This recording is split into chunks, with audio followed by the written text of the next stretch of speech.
Tu nous aimes, et par ton sang. Tu nous délivres du péché. Alléluia. Évangile de Jésus-Christ selon saint Marc. En ce temps-là, Jésus se mit à parler en parabole aux chefs des prêtres, aux scribes et aux anciens. Un homme planta une vigne, il l'entoura d'une clôture, y creusa un pressoir et y bâtit une tour de garde. Puis il loua cette vigne à des vignerons, et partit en voyage.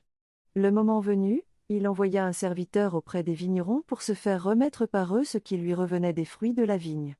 Mais les vignerons se saisirent du serviteur, le frappèrent, et le renvoyèrent les mains vides. De nouveau, il leur envoya un autre serviteur. Et celui-là, ils l'assommèrent et l'humilièrent. Il en envoya encore un autre, et celui-là, ils le tuèrent. Puis beaucoup d'autres serviteurs, ils frappèrent les uns et tuèrent les autres. Il lui restait encore quelqu'un, son fils bien-aimé.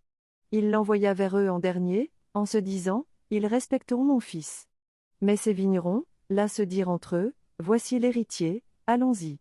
Tuons-le, et l'héritage va être à nous. » Ils se saisirent de lui, le tuèrent, et le jetèrent hors de la vigne.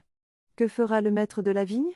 Il viendra, fera périr les vignerons, et donnera la vigne à d'autres. N'avez-vous pas lu ce passage de l'Écriture? La pierre qu'ont rejetée les bâtisseurs est devenue la pierre d'angle, c'est là l'œuvre du Seigneur, la merveille devant nos yeux. Les chefs du peuple cherchaient à arrêter Jésus, mais ils eurent peur de la foule.